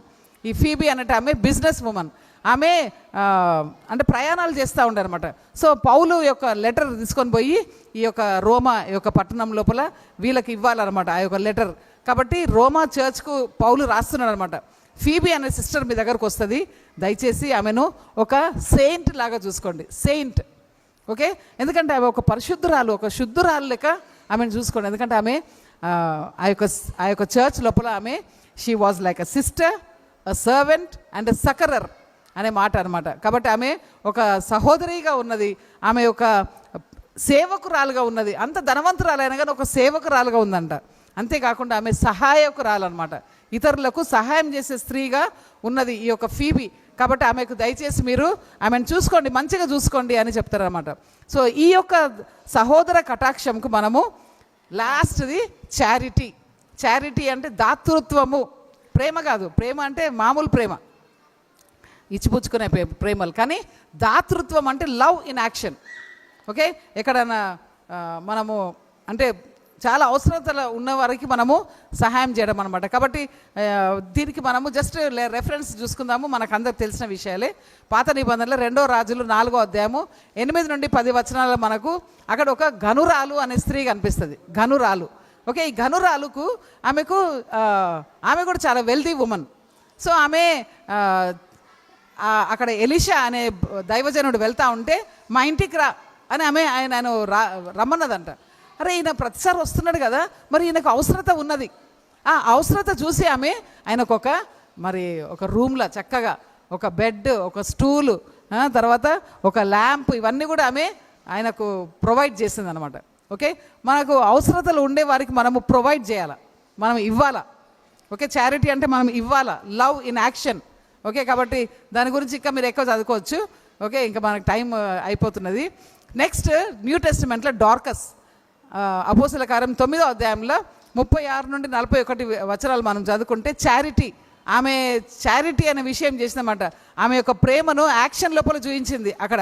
ఓకే, మనకు తెలుసు కదా డార్కస్ ఆమె చనిపోయింది కదా. చనిపోయినప్పుడు అక్కడ ఉండే విధవరాన్లందరూ వచ్చి ఏడుస్తూ ఉన్నారంట. ఎట్లా ఏడుస్తున్నారు వాళ్ళు? వాళ్ళకు ఉండే వస్త్రాలు చూపించుకుంటా, అరే ఈమె మంచిగా ఉన్నప్పుడు మాకు ఈ వస్త్రాలు మాకు కుట్టించింది. ఓకే, ఆమె చేతులతో కష్టపడ్డది అనమాట. ఓకే, కాబట్టి మరి మనం కూడా మరి ఏమైనా చేస్తున్నామా ఇతరుల కొరకని? ఏమన్నా హెల్ప్ చేస్తున్నామా? చారిటీ చేస్తున్నామా? ఏమన్నా చారిటీ? ఎంతోమంది దిక్కులేని వాళ్ళు ఉంటారు కదా, ఎంతోమంది విధవరాన్లు ఉంటారు, అలాంటి వారికి మనకు హెల్ప్ చేస్తున్నామా? ఓకే, కాబట్టి అవి మనము గుర్తుపెట్టుకుందాము. సో ఇవన్నీ కూడా మనము సిస్టర్స్ ఇవన్నీ కూడా బాగా మెడిటేట్ చేయండి. నేను అనుకుంటే ఆ స్కిట్తో పాటు ఈ యొక్క సిస్టర్స్, ఈ యొక్క లేడీస్ అందరూ మనం 17 లేడీస్ సంగతి చూసుకున్నాం. ఓకే, మనం 8 క్యారెక్టర్స్ మనం చూసుకున్నాం. ఫస్ట్ విశ్వాసము, నెక్స్ట్ సద్గుణము లేకుంటే ప్రభావము, శక్తి అని అనొచ్చు. తర్వాత నెక్స్ట్ ఆశానిగ్రహం, వివేకము. థర్డ్ ఈజ్ వివేకము. ఓకే, అండ్ దెన్ ఆశా నిగ్రహము. తర్వాత ఆశా నిగ్రహంకు మనం ఏం యాడ్ చేయాలా? ఓర్పు, పేషెన్స్ యాడ్ చేయాలి. తర్వాత గాడ్లీనెస్, దైవత్వము. తర్వాత సహోదర కటాక్షము. తర్వాత దాతృత్వం. 8 ఈ 8 గుణాలకు మనము 8 క్యారెక్టర్స్కు మనము 16 స్త్రీలను చూసుకున్నాం మనం ఈరోజు. 16 స్త్రీలను. ఓకే, మరి ఈ 16 స్త్రీల యొక్క లక్షణాలు దేవుడు మనకు ఇవ్వాలని చూద్దాము. మరి మనం ఇప్పుడు లాస్ట్కు 8th verse 9th verse చదువుకుందామమ్మా. 2 పేతురు 1వ అధ్యాయము 8th verse and 9th verse. ఏలయనగా ఇవి మీ యందు ఉండి అధిగమించిన ఎడల అవి మిమ్మును మన ప్రభువైన యేసుక్రీస్తు యొక్క వివేకమునందు గొడ్డుబోతులుగానైనను నిష్ఫలితులుగానైనను ఉండకుండా చేయును. అయితే ఇవి కొదువై ఉన్నవాడు గ్రుడ్డివాడయుండి దూరముగా చూడలేనివాడై వాడు తన పూర్వ పాపముల నుండి పరిహరింపబడినని మరచియున్నాడు. ఓకే, సో మనము వీటిలో మనము అధిగమించాలంట. ఈ యొక్క క్యారెక్టర్స్ అన్నీ కూడా మనము అధిగమించాలి. మామూలు విషయం కాదు కదా. అసలు ఉండడమే కష్టం అంటే ఇంకా అవి అధిగమించడం అంటే ఇంకా చాలా కష్టము. కానీ మనకు ఫిలిప్పి 4వ అధ్యాయం 13వ వచనంలో I can do all things through Christ which strengtheneth me, కదా, నన్ను బలపరచు క్రీస్తు ద్వారా నేను సమస్తము చేయగలను అని. దేవా మాకు సహాయం చేయి, ఈ యొక్క గుణగణాలన్నీ కూడా నాలో ఉండడానికి మాకు సహాయం చేయి దేవా అని మనము దేవుని అడుక్కుందాము. మరి మనం ఆ విధంగా ఉండడానికి దేవుడు మనకు సహాయం చేయను గాక. ఎందుకంటే మనము రక్షింపబడ్డాము అంటే క్రీస్తును మనము సాదృశ్యంగా ఉన్నామన్నమాట. క్రీస్తుకు మనము సాదృశ్యం. ఇవన్నీ క్యారెక్టర్స్ మన లోపల ఉండాలంటే మనకు ఒక డిసిప్లిన్ అనేది ఉండాలి. ఓకే, డిసిప్లిన్ ఉండాలా, ఎఫర్ట్ ఉండాలా, 2 ఉండాలా. Discipline and effort will help us to abound in all these characters అనమాట. కాబట్టి మరి గొడ్డుబోతుతనము లేకుంటే నిష్ఫలితులుగా బ్యారన్నెస్ అండ్ అన్ఫ్రూట్ఫుల్నెస్ అలాంటి లైఫ్ మనకు అవాయిడ్ చేయడానికి మరి సాయంత్రం పూట మనకు 2 days evening how to be fruitful, కదా, మనం ఏ విధంగా ఫలభరితంగా ఉండగలము అని మనకు సాయంత్రం పూట మనకు ఈవినింగ్ ఈరోజు కూడా మనకు ఉంటుందన్నమాట. కాబట్టి మరి మనము ఫలభరితంగా మరి 9వ వచనంలో మనము గ్రుడ్డివారంగా ఉండకుండా మనకు దూరదృష్టి ఉండాలంట. మనకు ఒక విజన్ ఉండాలా. విజన్, ఏం విజన్ ఉండాలా? దేవా నేను ఈ యొక్క విషయం నేను నీ కొరకని చేస్తా, ఇట్లా నేను చేస్తాను, నా యొక్క లైఫ్లో నేను ఈ విధంగా ఉంటా, నీ కొరకు నేను ఈ విధంగా వాడబడతా. మరి ఏమైనా చేసినామా ఇన్ని రోజులు మనం మన యొక్క జీవితంలో కౌంట్ చేస్తే మనం దేవుని కొరకు ఏం చేసినాం? మన యొక్క సంఘంలో పరిచర్య లోపల మనం ఏం పాల్పొందుతున్నాం? ఓకే, కాబట్టి ఇవన్నీ ఒక విజన్ కలిగి ఉందాం. మనం 2025లో ఈ విషయం చేస్తాము. సో 2025లో నాకు ఒక విజన్ ఉంది. తర్వాత అంటే ప్రేయర్ చేస్తా ఉన్నా, దేవుడు అది నెరవేర్చాలని, దేవుని చిత్తమైతే మరి కోరుకొండలో ఒక విషయం జరగాలని ప్రేయర్లో ఉన్నది. కాబట్టి ఆ యొక్క విజన్ ఉన్నది. ఆ యొక్క విజన్ కొరకు నేను ప్రార్థన చేసుకుంటున్నా. అది జరిగినప్పుడు అది మీకు చెప్తాను. ఓకే, సో సిస్టర్స్ అందరు కూడా ఈ యొక్క క్యారెక్టర్స్ అన్నిటి మీద మరి చాలా మెడిటేట్ చేయండి. ఎందుకంటే టక ఇవన్నీ 1 hour లోపల 16 క్యారెక్టర్స్ చూసుకున్నాం మనం. చాలా కష్టం కదా, చాలా మంచి బ్యూటిఫుల్ క్యారెక్టర్స్. ఇవన్నీ కూడా మనము చాలా ధ్యానించాలన్నమాట. కాబట్టి కానీ మనము 1 hour లోపల చూసుకున్నాం. కాబట్టి దేవుడు మనకు సహాయం చేయను కాక మరి ఈ యొక్క 2025లో మరి ఎందుకు ఈ విధంగా బిగినింగ్ ఆఫ్ ద ఇయర్ ఎందుకు ఈ విధంగా ఉంటాము అంటే, ఎందుకు ఈ మీటింగ్స్ ఉంటాయి అంటే కేవలం మనం ఇయర్ అంతటి కొరకు అనమాట. మనల్ని మనం ప్రిపేర్ చేసుకోవాలి. ఈ రివైవల్ మీటింగ్సే కానీ ఈ యొక్క సిస్టర్స్ రిట్రీట్ ఎందుకు అని అంటే, ఇయర్ అంతా మనం ఎట్లా మరి కదా, మనము దైవికంగా ఎట్లా ఉందాం మరి, మనకు కొన్ని ఇన్స్ట్రక్షన్స్ ఇస్తేనే మనము దైవికంగా మనము ఉండగలం అనమాట. కాబట్టి ఈ యొక్క విషయాలన్నింటినీ మరి మనసులో పెట్టుకొని మరి సిస్టర్ మార్గరెట్ వచ్చి ప్రేయర్ చేస్తే అట్లనే లంచ్ కొరకు తర్వాత ఈ ఎప్పుడే కానీ మొన్ననే నేను ఒక బ్రదర్ చెప్తుంటే విన్నా, వాక్యం అయిన తర్వాత తప్పకుండా ప్రేయర్ చేయాలంట. వాక్యం అయిన తర్వాత ప్రేయర్ చేయకుంటే సైతాన్ ఎత్తుకొని పోతాడంట ఆ యొక్క వాక్యాన్ని. ఓకే, కాబట్టి వాక్యం అయిన తర్వాత ప్రేయర్ అవసరం చాలా. సిస్టర్ మార్గరెట్ వచ్చి ప్రేయర్ చేస్తుంది. తర్వాత మనము ఒక చిన్న పాట పాడుకొని ముగించుకుందాం.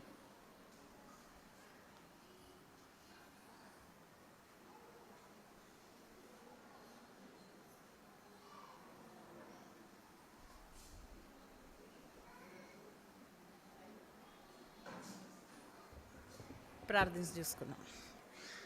పరిశుద్ధమైన తండ్రి, ప్రేమగల దేవ, మరి ఒకసారి ప్రభ ఈ మధ్యాహ్న కాలమందు మమ్మల్ని అందరినీ తండ్రి నీ యొక్క పాదాల యొద్ద సమర్పించుకుంటూ ప్రభ నీ యొక్క సన్నిధిని తండ్రి మేము ఆశ్రయిస్తున్నందుకు నీకు వందనాలు చెల్లిస్తున్నాం ప్రభ.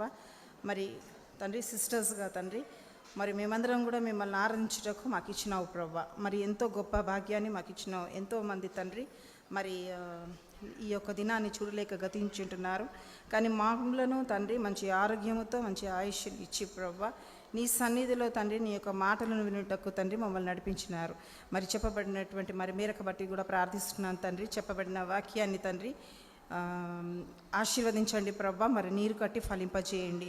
విన్న వాళ్ళందరం మరి 16 క్యారెక్టర్స్ ఉన్నాము. ప్రతి ఒక్క తండ్రి మరి క్యారెక్టర్లో మరి సిస్టర్స్ని మరి స్త్రీలను మేము బైబిల్లోంచి తీసుకున్నాము. మరి ప్రతి ఒక్క స్త్రీలో ఉన్నటువంటి క్వాలిటీస్ని ప్రభా మరి ఎంతవరకు మరి మేము వర్తించుకుంటున్నాము, లేకపోతే ఆ క్వాలిటీ మాలో ఉన్నదని మేము పరీక్షించుకొని ప్రభా మరి ఒకవేళ ఆ క్వాలిటీ తండ్రి మరి మాలో లేకపోతే మరి మేము ఏ విధంగా తండ్రి మరి మేము నిన్ను పోలి నడుచుకునే బిడ్డలుగా మమ్మల్ని మేము మార్చుకుంటూ ప్రభా నీకు ఇష్టమైన బిడ్డలుగా తండ్రి నీ యొక్క వాక్యముతోనే మేము వర్తింపజేసుకొని తండ్రి నీ నామమును మహిమపరిచే బిడ్డలుగాను మరి మనుషులను తండ్రి మేము ఆశ్రయించకుండా ప్రభా నీ యొక్క వాక్యం పైన తండ్రి మేము ఆధారపడుటకు మరి నీ వాక్యానుసారమైనటువంటి జీవితం అనుదిన జీవితం మరి మా యొక్క లైఫ్లో మేము కలిగి ఉండుటకు ప్రభా మాకు నేర్పించండి. అవును తండ్రి, నీ యొక్క వాక్యానికి మేము దాహమును ఆకలి కలిగి ఉండాలి ప్రభా. ఈ లోకం ఎన్నో మరి మమ్మల్ని ఆకర్షిస్తుంటాయి, కానీ ప్రభా మరి ఈ లోకానికి మేము దూరంగా ఉండాలని మీ యొక్క వాంఛ. కాబట్టి నాయన మరి నిన్ను పోలి నడుచుకునే బిడ్డలు ప్రభా ఈ లోకానికి లోకంలో ఉన్న మనుషులకు తండ్రి మరి మేము వ్యత్యాసం కలిగి ఉండాలి. ఒకవేళ మేము లోకంలో వారితో మేము కలిసిపోయి ఉంటే ప్రభా మరి మా యొక్క అంతము మా యొక్క మరి రివార్డ్ ఏ విధంగా ఉంటుంది, లేకపోతే మేము ఏ విధంగా మేము తీర్పు తీర్చబడతామన్న విషయాలను ప్రభా మరి మేము నీ యొక్క వాక్యముతో మా జీవితాలను పరీక్షించుకుంటూ ప్రతి క్షణం ప్రభా నీ వాక్యముతోనే నాయన మరి నీ రాకడ ఎంతో సమీపంగా ఉంటుంది. కాబట్టి ప్రతి ఒక్కరం ప్రభా అనుదినం వాక్యం చదువుతూ మరి వాక్యంను తండ్రి మామూలుగా చదువుకుంటూ కాకుండా దాన్ని ధ్యానిస్తూ మరి వాక్యము మరి ఇతరులకు వాళ్ళకని కాకుండా ప్రభా మరి నాతో ఏమని వాక్యం మాట్లాడుతుంది, మరి ఏ విధంగా మేము జీవితాలు మేము మార్చుకోవాలి అన్న గమనికను తండ్రి మేము ఎక్కువగా మేము ఆ గోల్ని పెట్టుకొని మరి నీ వాక్యాన్ని మరి మేము చదివి మరి అర్థపూర్వకమైనటువంటి చదివినట్లయితే ప్రభా మీరు కంపల్సరీగా మరి మేము నిన్ను పోలి నడుచుకోవడమే కాకుండా ప్రభా నీ యొక్క క్యారెక్టర్స్ని మేము బిల్డ్ చేసుకుంటాం కాబట్టి నీ నీతితో తండ్రి మరి మా సెల్ఫ్ రైచస్నెస్తో కాకుండా ప్రభా నిన్ను పోలి నడుచుకొని తండ్రి మా జీవితము ఎందుకంటే దానిపైనే మా యొక్క నిత్యత్వము తండ్రి మేము ఏ విధంగా జీవిస్తామో ఆధారపడి ఉంటాం కాబట్టి నాయన మాకు మంచి చెడ్డ అన్న గమనికను మరి ఈ లోకంలో మాకు ఎంతో తేటగా మాకు బయలుపరుస్తున్నావు. ఈ దినాలు ఎంతో చెడ్డగా ఉన్నాయి ప్రభా. మరి దినములను తండ్రి మరి మేము గమనించుకుంటూ మా యొక్క విశ్వాస జీవితాన్ని మా ఆత్మీయత జీవితాన్ని ప్రభా నీ వాక్యాన్ని తండ్రి చదువుతూ అవలంబించుకుంటూ పరీక్షించుకుంటూ సరి చేసుకుంటూ ప్రభా ఒకరి ప్రేమలో చెప్పబడిన ప్రకారము తండ్రి మరి దయాతో మరి ఒకరినొకరు సహోదర ప్రేమతో ప్రభా మాటలు మేము ఎన్నో చెప్తాం కానీ ప్రభా క్రియ రూపంకి వచ్చే వరకు మేము ఎంతో తండ్రి మరి మేము వేస్ట్ అయిపోతుంటాం కాబట్టి నాయన మమ్మల్ని మేము పరీక్షించుకుంటూ ప్రభా నీ నామం కనపరిచే విధంగా మమ్మల్ని అందరినీ నీ పాద యొద్ద ప్రభా సమర్పించుకుంటున్నాం. కరుణించండి నాయన. నీ నమ్మకత్వం మా పైన ఎంతో ఉంది. అదే నమ్మకత్వం మరి మేము కూడా మా యొక్క సహోదరుల పక్షంలో మేము తండ్రి మరి మేము చూపిస్తేనే అప్పుడే నీ యొక్క క్యారెక్టర్ మాలో ఉంటుందనేది మరి మా క్రియల ద్వారా తెలుస్తుంది. కాబట్టి ప్రభా ఇచ్చిన ఈ సమయాన్ని బట్టి కూడా నీ పాదాలకు సమర్పించుకుంటూ మిగతా సమయాన్ని కూడా మీ హస్తాలకు అప్పచెప్పుకుంటూ త్వరగా రానయ్యున్న జీవం గల యేసయ్య అతి పరిశుద్ధమైన నామమున ప్రార్థిస్తూ వేడుకొనిచున్నాం తండ్రి. ఆమేన్.